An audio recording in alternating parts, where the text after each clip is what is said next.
Hi, welcome. Um, do put your name in the chat and say where you are, where you're coming from today. We'll give it as usual 2 or 3 minutes just to let everybody come from wherever they're coming from and come in. So do take the opportunity to say hi in the chat, especially if we know each other, because I can't see anyone at all. This is like talking into a vacuum. I was just reflecting with Jonathan, who organises this event, how strange that is.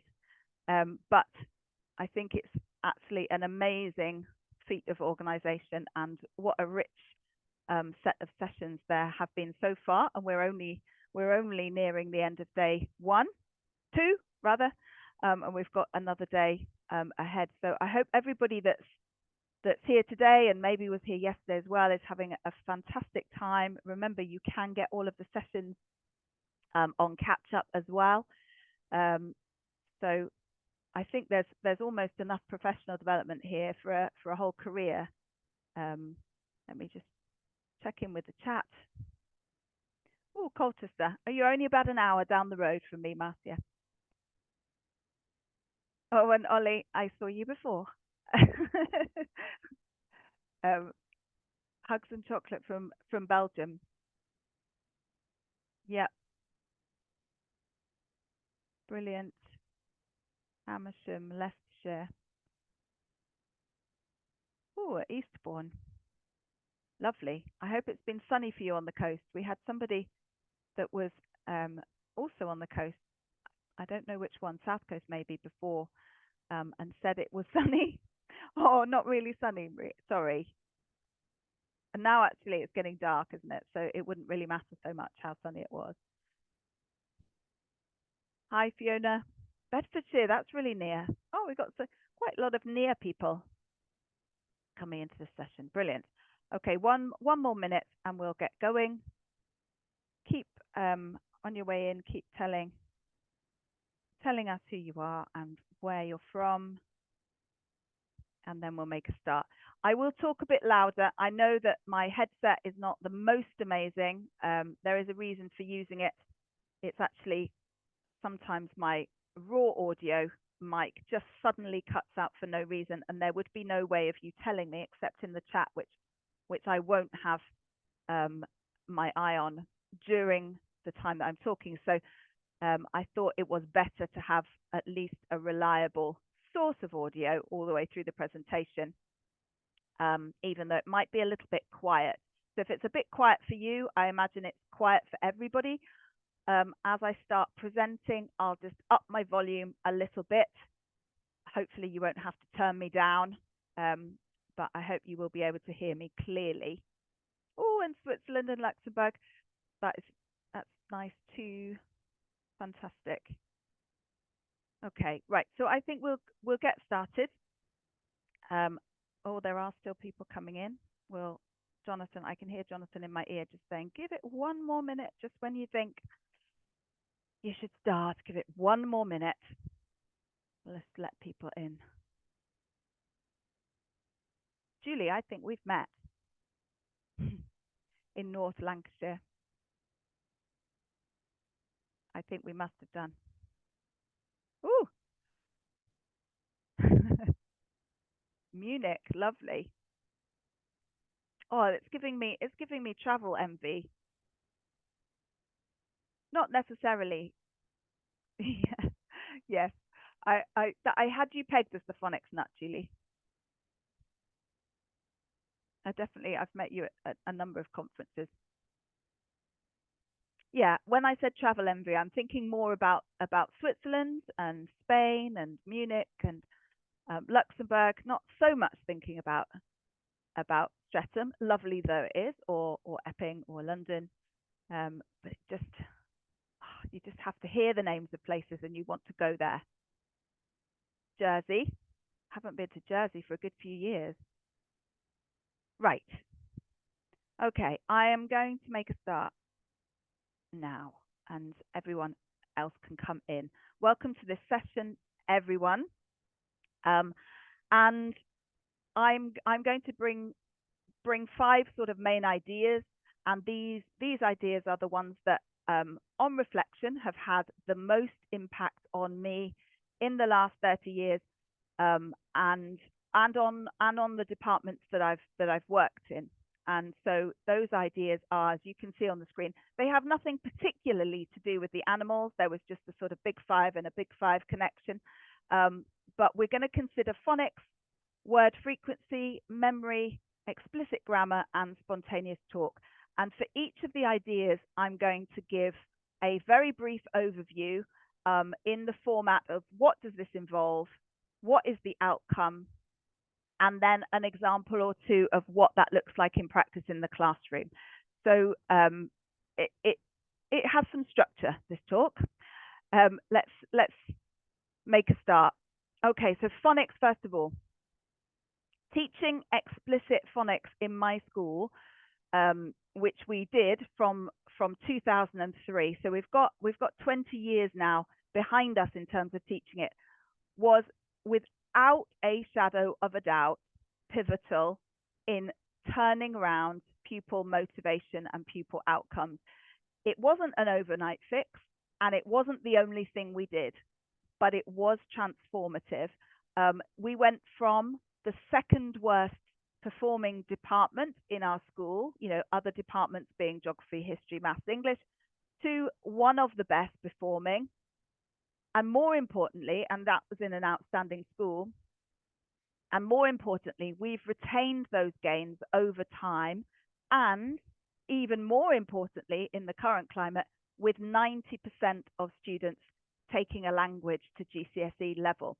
And it's a normal common or garden secondary school with the intake that it has. So what does phonics involve? Okay, very, very briefly, phonics in my sphere, in my context, involves explicitly teaching the sound-writing relationship of the new language. It means also practicing each sound symbol correspondence in a variety of ways. And in that practice, we apply the knowledge for transcription and read aloud. And obviously that's become something that's suddenly got a bit more attention because it's going to be examined in England in the new GCSE. But obviously we didn't start doing it for that 20 years ago. So what is the outcome? In our school, what we've seen, and in our schools in our trust, we have seen secure foundational knowledge. So pupils being able to make themselves understood better, so improved comprehensibility when they speak. And remember that phonics isn't about perfect pronunciation. It's not about the native speaker ideal. It is about pronouncing words well so that you can be understood. And in addition to that, it has so many benefits for other skills. So pupils are better able to distinguish between sounds, and that enables their comprehension when they are listening to be improved. They have greater confidence, they have better self-efficacy, and it also boosts their vocabulary learning. And one of the reasons it does that is that when they're out of your control, so out of the classroom, and they go home and you give them vocabulary learning, they have a much higher chance of reinforcing the right pronunciation of those words as they learn them, rather than substituting that with something that's more anglicized, which would happen if they are just if they don't know phonics, and if they're not able to read those words aloud reliably to themselves off the page. What does it look like in the classroom? How do we go about teaching it? Well, it doesn't look exactly like this. I tried to get all of the German sounds. Well, I have got all of the German sounds from our German phonics poster into one place. It obviously doesn't look like that in one lesson. But first, we needed in our curriculum planning to identify the key sound symbol correspondences to teach. So where English differs from the the new language. We identified all of those sound symbol differences, and we teach them initially in a keyword. So we choose a keyword, and here you can see the German keywords, and we teach them with a gesture. The research evidence for teaching with or without gestures is still a bit ambiguous. There isn't a strong body of research that's saying yes, with gestures is best, or no, with gestures is terrible. It's a bit ambivalent, but we have found in our 20 years of practice that actually the gestures really help, because they give you this sort of physical language of retrieval, where when a pupil later on mispronounces a word, which is going to happen, you can cue them into their previous learning, their prior learning, with that gesture, and they suddenly go, ah, Liebe, ah, right, okay, so that's the IE, so I'm going to pronounce that like my keyword Liebe. We don't teach them all in a bunch. We teach them over time, a drip feed approach, and we used to teach them all in a bunch. So that change in our practice happened 4 years ago, when we engaged with the work of NSELP, which is now called LDP, so language driven pedagogy. And we read what there is to read about phonics teaching and phonics teaching in our context in classrooms in England, and concluded that actually this is quite difficult knowledge to sustain over time with just the sort of front-loaded input. It actually can get better and stronger with practice over time that stops its attrition. So that was a change that we made. But apart from that, we teach it in fairly similar ways to those that we have always taught it. This is the French phonics poster, and just in case you think it's very small and there are sounds missing, it's in 2 parts because we teach half, or well, more than half of the French sounds in year 7 and follow up in year 8 with these. And Spanish, you can see, is all on one poster because that happens all in 1 year in year 7. These posters are available, by the way. I will give the LDP portal link out again. People can find them on there. Now, because we have spread the teaching out over time, which was a result of engaging with these different principles, research-informed principles from 2019 onwards, we are able to include practice of each sound symbol correspondent. We call that SSC, each SSC, which often involves contrasting 2 very similar sounds, and those are called minimal pairs. And we contrast those sounds to focus pupils very, very, very specifically on that sound writing relationship, and distinguish in a binary way between 2 things that could otherwise be confusing. We have listen and respond activities, transcription, and read aloud. And they're really varied. So they can include pair work, where one dictates and the other transcribes, or read aloud in pairs, and learners of all ages, so from year 3, 7, 8 years old up to 16, and in fact A level as well if they need that remedial work. Learners of all ages enjoy them as well as finding them to be effective. So I just want to go, let's go on. Let's go back. So teaching phonics is not just about the sound writing. Well, it is about the sound writing relationship, but there are other things that come into it too. It's often a really, really good way to include culture, enhance the amount of culture in your teaching. So this is something from year 5, age 10. So learners who are in their 3rd year of learning Spanish. We are looking at antepenultimate stress.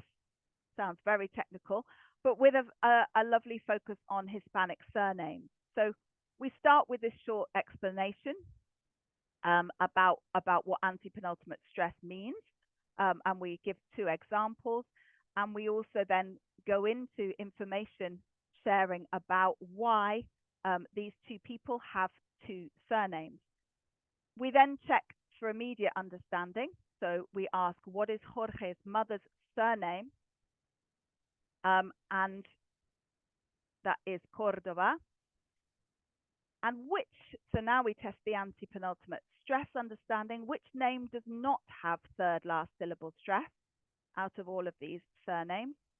And that is Mamani. So we check for immediate understanding, but obviously that's just at a very surface level. We then want to do additional practice. So then we move on. My clicking's not working. We do some practice here in listening to identify which syllables are stressed. So they listen to Amador, for example, as a name, and they think to themselves, where is that stress? And it's on the final syllable. And then we give them instant feedback as we work through those examples. And finally, we ask pupils in this little tiny sequence of about 5 to 8 minutes, we ask pupils to apply their knowledge by writing Luis's surname. And Luis is from Arequipa in Peru. He's one of our characters in our scheme of work, and these are his parents. And we ask the pupils to generate his actual surname by taking the dad's name and the mum's name. So we elicit the answer, we provide feedback, and it's a very short sequence of learning about one of the 3 stress patterns in Spanish. And it's a key piece of cultural knowledge as well about Hispanic surnames. Obviously, we return to the whole linguistic issue of stress patterns lots more times in different ways, but that's just one small example of what we can do with phonics. Okay. Second of the 5 is word frequency. And this is a relatively new idea in my and my department's teaching since 2019, but it has changed our curriculum. It's changed what we teach significantly, and it involves the following. It involves a recognition of the importance of high frequency words in everyday conversation. So you can see the quote there, the reference there from Nation, which is it's an oft quoted one now. 90% of everyday conversation made up of the most common 2,000 words. So when we say high frequency words, we are referring to the most common 2,000 words at this level in this context. So recognizing their importance, prioritizing their teaching, so prioritizing the teaching of the most common 2,000 words, which means omitting some rarer words. And it also means using a phenomenal tool called the Multiling Profiler, which I heartily recommend that you take either write down the name of or take a snapshot. We use that to adapt materials for teaching. You can paste any text into it. You can profile the text for frequency, and then you can make your edits. So anything that you want to use in your classes from the internet, you can actually do some work to preserve most of it, some of it, whatever you want to preserve, and decide also whether you want to gloss any of the words that pupils won't know. What's the outcome? Again, secure foundational knowledge of more useful words. It also gives you a straightforward answer to the question, why are we learning this? When am I going to use this?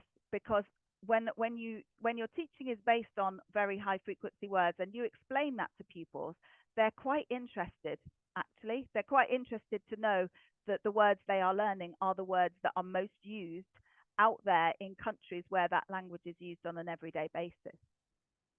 It gives you better word knowledge to support performance in current exams as well. So the research that we've done on this shows that if you learn high frequency words, you actually will know more of the words in the current GCSE exam as well as the future one. And obviously, those of you that work in the English context will know that we're heading towards a different exam where the word list is defined. But even for the current GCSE, if you were to learn the new GCSE's word list, which has a predominance of high frequency words, If your pupils knew that, they would go into the current exam better prepared, knowing more of what's going to come at them. And that's simply because the words that are used in exams are high frequency, because those are the most useful words that examiners keep using over and over again. So what does that look like in the classroom? Well, actually, it doesn't look that different. And I guess that's the whole point.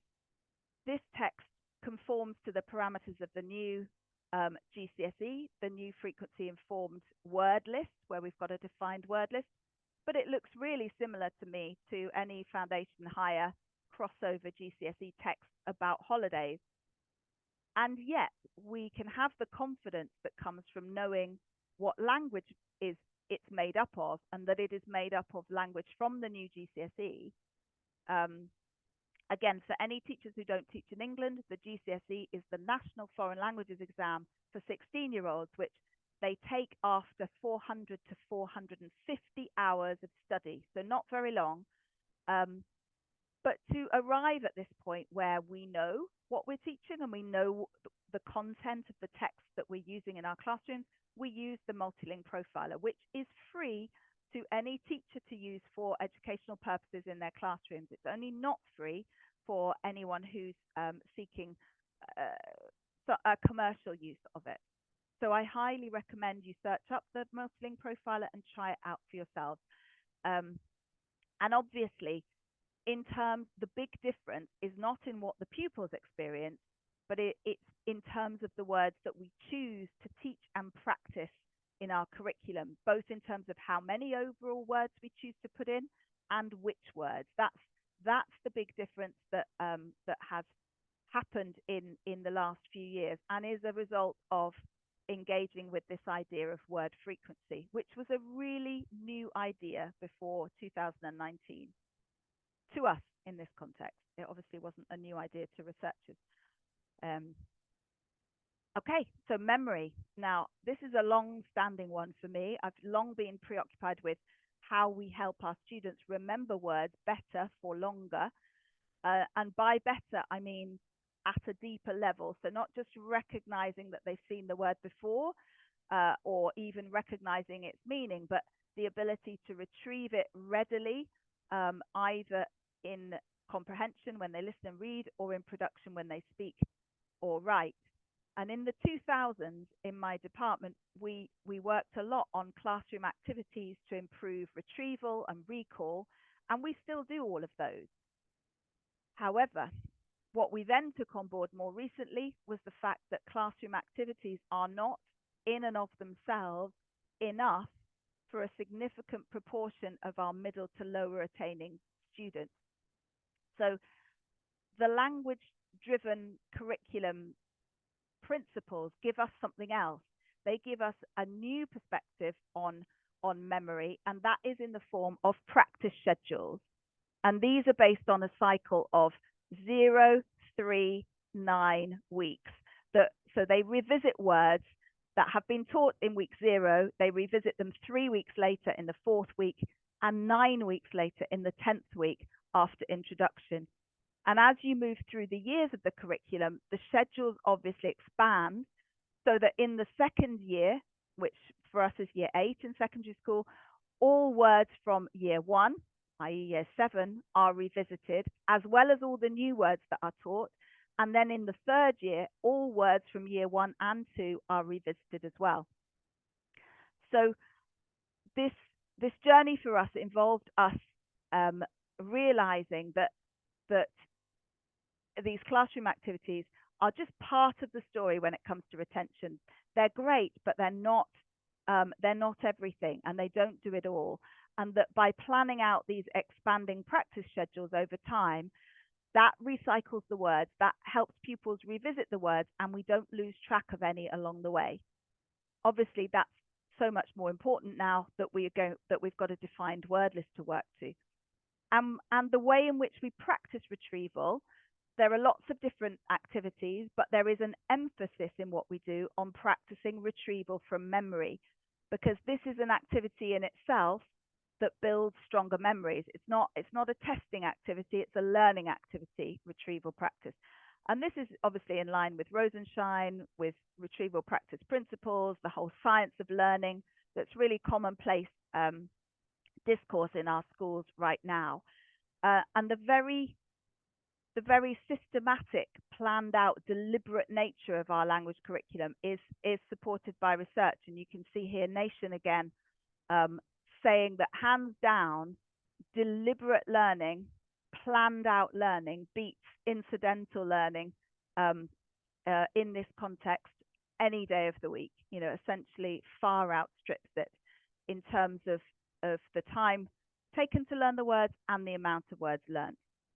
And also the longevity of those words. So that learning lasts for a long time if it's been strengthened by these spaced revisits. So what's the outcome? We use words a lot more frequently, but in very varied contexts. Because you can imagine that if we were in week naught, if we were teaching in the context of school, but then those words have to be revisited 3 weeks later in week 4, it would be too soon to revise the topic of school. That would just be madness. And even in week 9, we couldn't really revise the same topic area. So that by definition means that our words that we introduce are high frequency and can be used in many more contexts. So you do lose some topic specificity, and in place of that, you get more episodic themes and contexts, rather than having a whole half term focused all on very specific school or very specific house and home. But that's the reason for it. It's to enable the words to stick for longer. It meets the requirements of retrieval practice more generally. So I think just giving people lots of exciting ideas for retrieval practice without doing this business of planning out cycles and revisiting schedules is just only half the story, as I've explained. It means that learners of all abilities can remember more stuff more confidently. And in the classroom, well, it's not superly different. I have to show you first of all what it looks like in a curriculum plan or a scheme of work. And there on the screen, you obviously see this is the kind of thing that that Ofsted inspectors, our school inspection teams, may be interested in asking about, because there's this real drive to look at retrieval and what students remember. That's the kind of Ofsted mantra: remember more, know more, remember more, do more. So here's an example of that spaced revisiting schedule, and I'm highlighting the words that get repeated. So in week 2, they're introduced. In week 5, they come back. In week 10, they come back, in this case. And if we also look at how many times they come up elsewhere in the course, we've got pre-learning for that in week 1. We've got 2 test opportunities in week 7. In 8 and 9, they get revisited twice. And in years 10 and 11, they get revisited 3 times. So if you add all of that up, that's quite a lot of revisits. And that corresponds to what researchers say about how many planned encounters pupils need with words in order to keep them in their longer term memory and have them available for use. Now, obviously, that doesn't tell you what it looks like in the classroom, because in the classroom, it looks like normal things. So that's what it looks like on a curriculum plan, which is a bit different. But in the classroom, you will just be revising words. So that's the teacher's perspective. We've just seen the what's off stage, if you like, and on stage, what it's like for the students is just a set of engaging and effective activities for practicing vocabulary, exactly the same or similar to ones we have developed and used in our department for the last 20 years. So here's just one example, because they're obviously, you know, this is not rocket science, and everybody's got their own favorite retrieval activities. But one example where pupils, either in speaking or writing, it can be done in either modality, they have to retrieve and produce the words before the answer appears. It's a 5-second delay. This is a very, very low stakes inclusive activity with this element of time limitation just to gently speed up their processing. Again, can be done on mini whiteboards if they're writing, can be done saying it to a partner if they're speaking. And each time you click, you get a 5-second animation delay. Again, you know, it's just one example. And you can see that the words seem very broad in their scope. We're not looking at something very, very specific in terms of a topic here.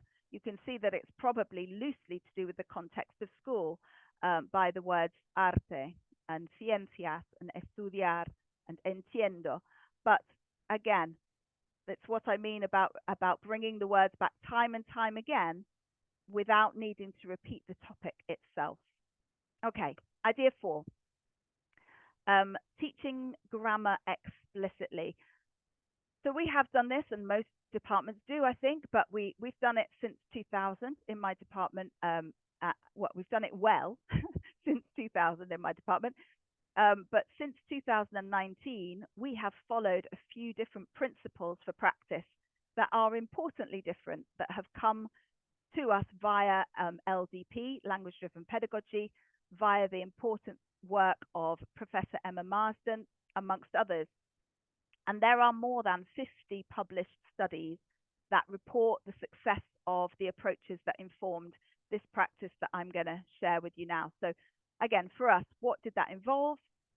It involved realizing that giving short, explicit explanations from the get-go, from the outset, benefits all learners, but it benefits less naturally analytical learners the most. And that has a leveling effect. It levels the playing field. There are some things that you could leave unexplained that the most superly analytical learners will just get for themselves. They'll just puzzle it out themselves. They might not even be aware of puzzling it. It will just make sense to them. But in the meantime, you'll have lost others that won't have done that. So this is about a very short 1 to 2 minute explanation of a feature that gets everybody on the same page to start off with. Then it involves practicing small sub-features of grammar, and we'll look at an example in a minute. Contrasting pairs again in listening and reading, which compels learners to notice it. First of all, what's going on here? What's the difference between this, and what does it mean? And then further practice follows that in speaking and writing activities that aren't just sort of general speaking and writing activities. They are activities that make the new bit of language that we're focusing on absolutely essential for the successful completion of the task. Again, that sounds all a bit abstract. We're going to look at what that looks like in a classroom example in a moment.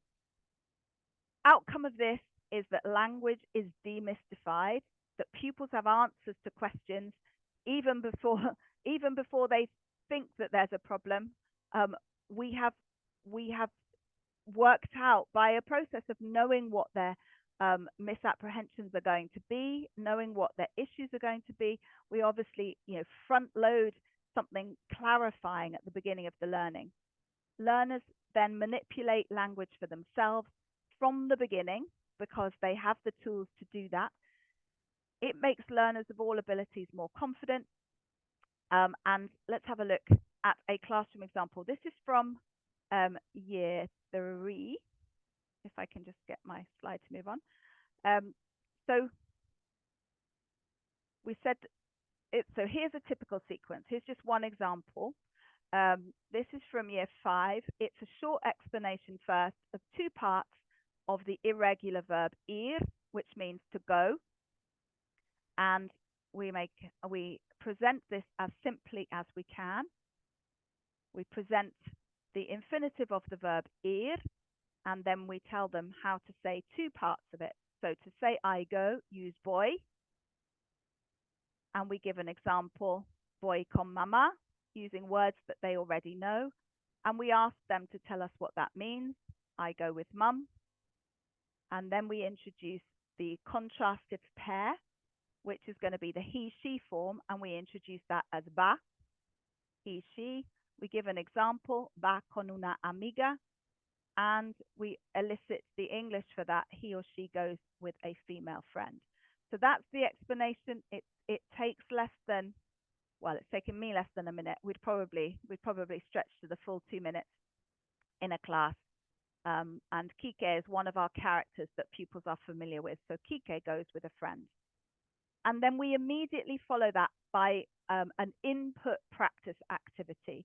And here pupils are going to decide who is going in each sentence, first of all. So the first stage of listening isolates this difference between voy and va.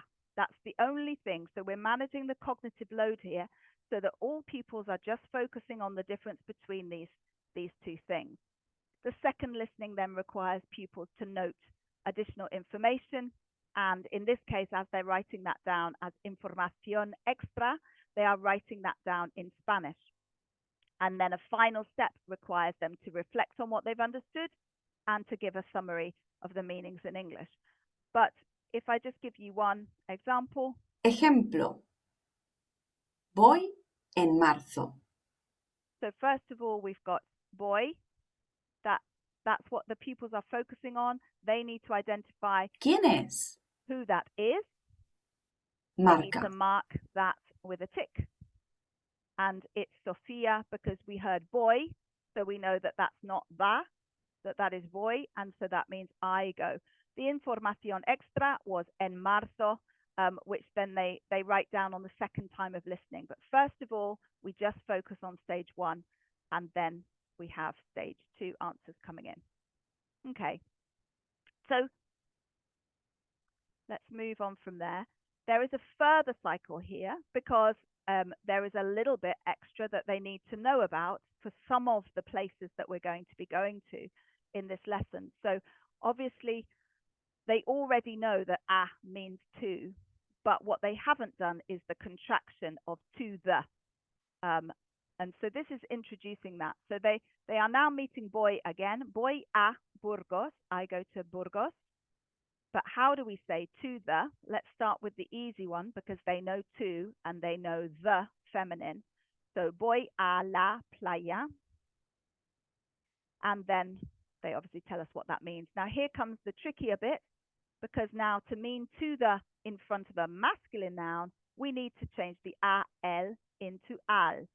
And the reason for that is that it's just easier to say. It's become shortened over time, like isn't it, is not it, has become shortened to isn't it. So here we've got voy al cine, I go to the cinema.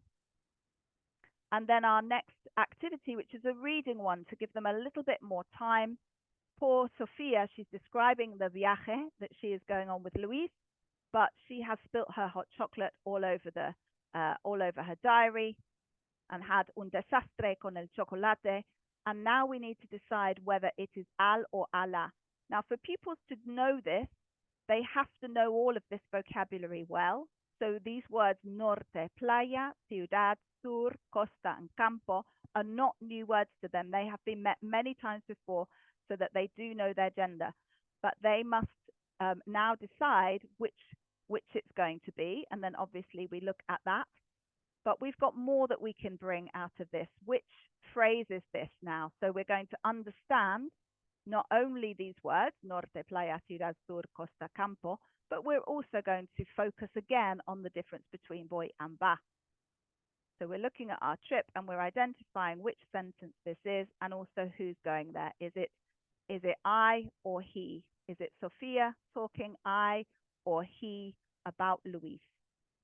So you can see the strong grammatical focus here, all in the context of going somewhere. Oops, and I just went too far there. And then in follow-up work, because it doesn't stop there, in follow-up work, we've got Luis, who comes from Arequipa, is going to Cusco. So a journey of several hours. He's going de excursión a Cusco, and he's sending some messages to Sofia. And these are all words that we need to revisit because they're all words that it's time we revisited. So we obviously Machu Picchu get the pupils. es una We get the pupils to identify the vocabulary. el sur. And obviously we're introducing them to new places all of the time. We then must want to practice this in speaking as well. So we have Lee some activities where they need to complete the phrase. Some of these things have been done for them. Some of these things va a la montaña. we're testing their choice of grammar, but we're also testing their understanding. So it's not giving them too much to do at any one moment because this is new, but it is beginning to prompt them for production. And after we have done several of these, at the end of that week, so this is another follow-up activity, we have a mixture of translation with vocabulary that they know, and that includes the I go and she goes, and it includes the to the. So it's including here vocabulary production with also the grammar features that we focused on the whole week. Pupils have to translate the missing words into Spanish, and then they have to translate the whole of the text back into English. Okay, so that's a week's learning essentially for year 5 in their 3rd year of learning Spanish. So I want to contrast this with times in the past when I've taught the whole paradigm of ir in one lesson, using, I have to say, an inspired choice. It wasn't actually mine, it was a colleague's, an inspired choice of song to embed all the forms. But for most students, most of the time, the learning activities that I just shared with you in this structured sequence where attention is focused first in listening and reading on the forms and then in speaking and writing is going to be more successful than having a very, very good song to peg all of this on. However, that does not mean that I'm abandoning these songs.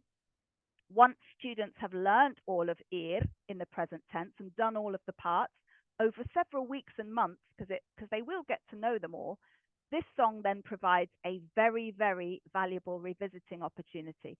So for any of you who don't know and can't imagine how this goes, I'll do a quick rendition of the verb ir to the tune of Ba Ba Black Sheep, which obviously works brilliantly for pronunciation of the V as a B. So it's very simple, and it goes voy, voy, vas, va, vamos, vais, van. Voy, voy, vas, va, vamos, vais, van. Voy, voy, vas, va, vamos, vais, van. Voy, voy, vas, va, vamos, vais, van. Okay, you have gestures to help retain that link between memory, between the words that you're singing and what they actually mean. So, obviously pointing to yourself, voy, voy, vas, va, vamos, vais, van. And that helps. Okay, so you get the idea. The songs are not to be neglected, but they're maybe not to be the main vehicle for teaching in the first place. Okay, and very quickly then, because we're on to the final idea. So spoken interaction in the languages classroom has been my passion since forever, and without doubt, it's what the interest in this is what started my commitment to explicit phonics, idea 1, because pupils' unwillingness to speak in the new language was part, I could tell, to their insecurity, due to their insecurity about how the language sounded to them in their ear when it came out of their mouths. They could hear that it wasn't right, but they didn't have the knowledge to put it right. But apart from phonics, what else can we think about when we want to improve our students' oral confidence and the chance that they will take up the opportunity to speak in French, German, and Spanish in our classrooms to make these voluntary contributions, which we think of as spontaneous talk? So for me, this has involved realizing that students can only use for spontaneous communication the language that they know really, really well and can retrieve confidently from memory. Accepting that spontaneous for pupils often means careful planning by the teacher. Recognizing that spontaneous is not the same as fast or fluent. The effortful production is good because pupils are retrieving and manipulating and putting that together themselves, thinking about meaning as they go. And that takes a little bit of time for younger learners. And it's good that it should take that time. It should be effortful. if we want it to last. Providing plentiful opportunities for learners to draw on their own memory resources when they speak is important. And also ensuring that most of the speaking activities we do, if we can, are also interactions.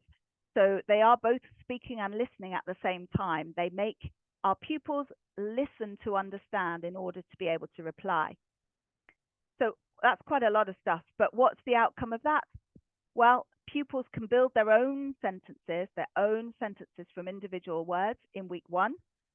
Pupils feel tangible progress. They feel that it's real, that they're doing it from memory. So therefore, it is real communication. It's what they can actually do themselves. And ample practice with from memory speaking activities, which in themselves are not spontaneous, but it equips pupils to make spontaneous contributions later. I mean, planning for spontaneity just means leaving room for it, being open to it, prompting students for contributions that you know they're going to be able to give. And that's something that, I can't show you on a slide because there aren't activities for that as such. That comes out of the interactions between the teacher and the class. But what you can actually do is have language practice activities that do eventually lead pupils to be able to make these more spontaneous contributions. So what that looks like is a zillion different things. Let's go back to that first thing. It looks really modest at the start. I've got to be honest. And this is my last couple of slides. I know you've probably got to go elsewhere. It looks really modest at the start. This is end of week 1 German in year 7. So age 11 pupils, assuming that they've just started. So not assuming that they've come with German. And after 2 lessons, they have learnt how to greet each other, how to ask where something or someone is using the correct words for the, which is with the classroom nouns they know, and there are 3 words for the in German, so that's not a mean feat. And then to finish the conversation saying goodbye. So the English script here is for support, but there is already variation possible in determining what they're going to ask for, who they're going to say, ask about the location of, and pupils are encouraged to use gestures to point to what they're talking about and to point when they're answering.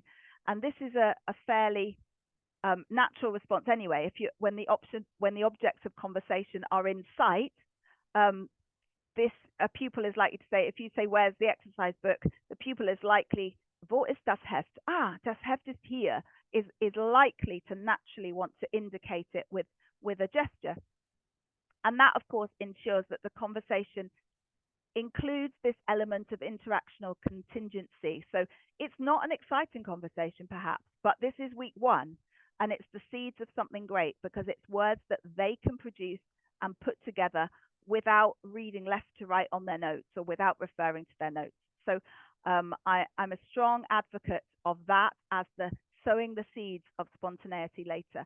And obviously, there are all sorts of conversations that you then can build up over time, slightly bigger ones, but these are classroom conversations that fit very naturally into the context that we're using. I think I wanted to show a couple of things that aren't conversational.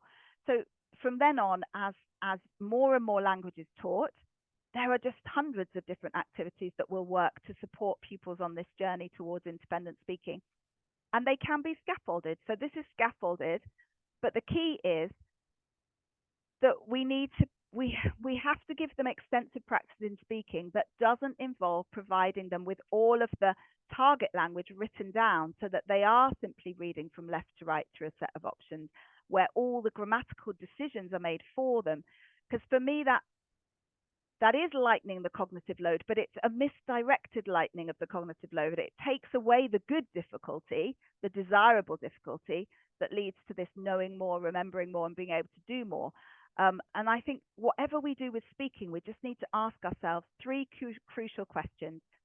Could pupils produce the language in this speaking activity without directly thinking about the meaning of the words that they're using? Because if it's possible to do that, then it can't be an optimal activity, in my view. So this one is obviously Christmas related.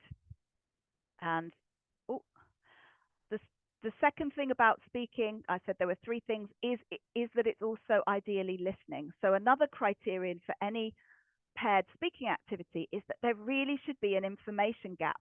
And this can start really early, really simply with guess who type speaking activities. So on this one, pupils are in something like their second week of language learning. They choose 6 names each, and they have to compete to discover all of their partner's identity before their partner discovers theirs. And they're obviously just using the adjectives and the female male versions of the adjectives in order to identify. And it's not to say that every activity won't start with some support, a model, as here we've got a whole dialogue modeled. But once we have finished modeling it, then it becomes an interactional game that pupils play. They've got the words along the bottom, and they have to really listen to what the other says in order to know what to say next. It's fun, it's gamification, it's genuine interaction, it's unscripted. It satisfies the criteria of spontaneous once you take the model away. Oops, final slide, I think. So not every speaking needs to be interactive though. Here, this is a spoken presentation, engaging pupils in real-time oral translation of the parts in English, the ones that are in red. It's highly structured, and yet it requires pupils to retrieve and produce language from memory, and it couldn't be completed without them engaging critically with the meaning of the words that they are producing. So they couldn't ever lose that connection and just be repeating things that they've forgotten the meaning of. So that to me is meeting that third criterion. As I said at the start, ideally, I don't think I did say this actually, I think I got started, but ideally as language teachers, we should never stop learning.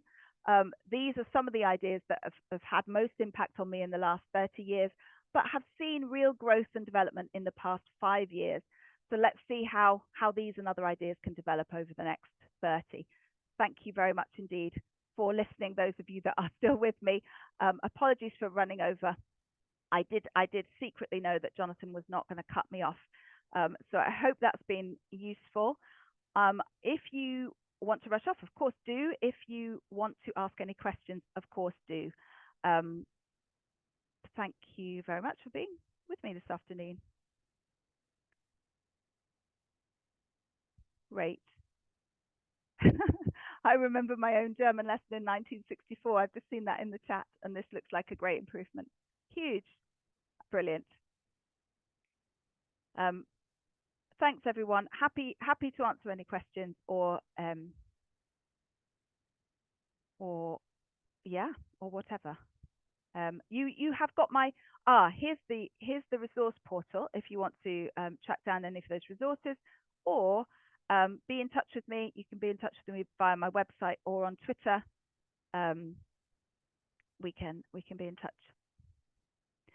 Oh, how many hours a week do your Key Stage 2, 3, 4 students have? Okay, so our Key Stage 2, and we don't have 100% control over this, but the curriculum that we've written, and in some of our schools, they have a 30-minute lesson with another 30 minutes of learning spread over the week in smaller chunks. So we call those follow-ups, and they have a 5-minute follow-up the next day, 5-minute follow-up, 5-minute follow-up, 10-minute follow-up, but they add all together, it's 60 minutes learning, but it starts with a 30-minute lesson, and then you get the follow-up activities.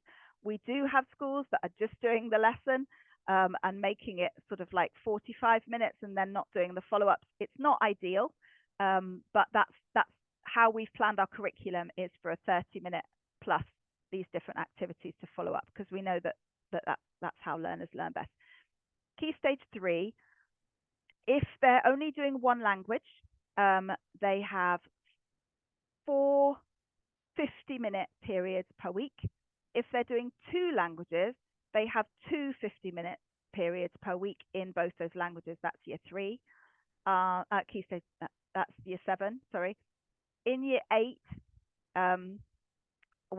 we're into a 2-weekly timetable cycle, so they have 1 period is dropped and they have 7 periods a fortnight. So rather than 4 a week, it drops to 7 a fortnight.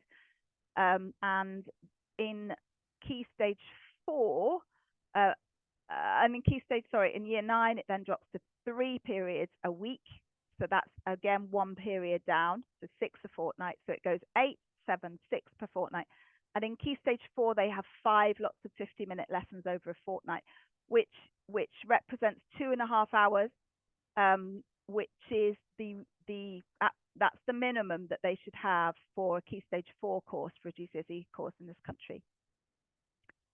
Self-study phonics resources for teachers or pupils, Carla. So, well, it doesn't really matter, I guess. We do have a phonics collection for students to study at home. We do have a phonics collection that can be downloaded from LDP, and it's in the form of PowerPoint slides which have got audio in them, so pupils could take themselves through those and practice along, and then click to hear what those are. We do have audioed versions of those whole posters that I shared at the beginning. So once pupils have been taught phonics, they can have that poster at home in their files and click on it to hear the different sounds, which would be useful, I think, before they do a practice read aloud, or before they did a phonics assessment, for example. So those are helpful. And I mean, any of our Key Stage 2 resources, which are on my website and are free. But what the teacher might need to do is just siphon off the phonics and package them, put them all together. I do intend to do this at some point, and put all of the activities that go with that one sound into one resource, and then publish that as lots of, well, publish it online, not publish it for money, publish it online. I haven't done that yet. I haven't got time, but that could be done by someone by just downloading all of the lesson resources and then taking the phonics out and putting them together, if that makes sense. But that's all on my website, and I would go to the Key Stage 2 tab and look at the primary lessons. Okay, no problem.